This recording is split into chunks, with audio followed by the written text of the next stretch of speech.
My name is Nelson. I go by MC Nelson with passion.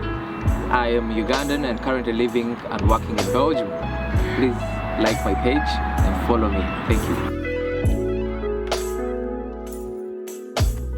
In Uganda we speak so many languages, but I particularly speak Luganda, Ruchiga, Runyankole, Rutoro, quite a number, but I understand a little bit of Swahili because it's a language for the East African region, and of course English.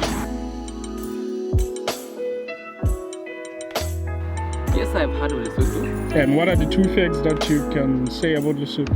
Very hospitable people. Lesotho is quite a cold country, very nice mountains, and of course it's one of those oldest monarchies that Africa has. Alright. Yeah. Uganda is famous for nice foods and nice weather. Uganda is famous for its welcoming culture because you can just move to Uganda and you feel you've been there for the last 10 years.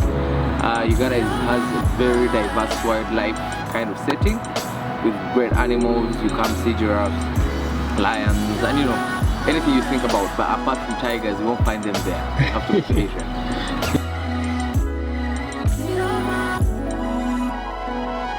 Meat is inyama, and that's generally within the Bantu-speaking kind of culture. Oh, yeah. So if you go to the west where I come from, we call it inyama.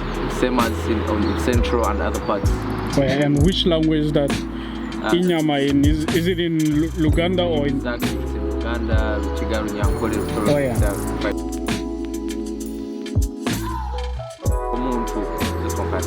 And people? Around.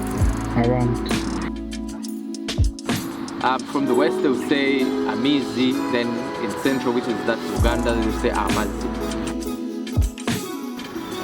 Tata, most people say Tata, or they use the common English word daddy, Oh, yeah. or papa. Mama, Omulenzi, or Omojo, Ente. Yeah. Olusozi, omuliro, emmere, emiti, omuti with swan, amate or amata, ekikere or ekikere.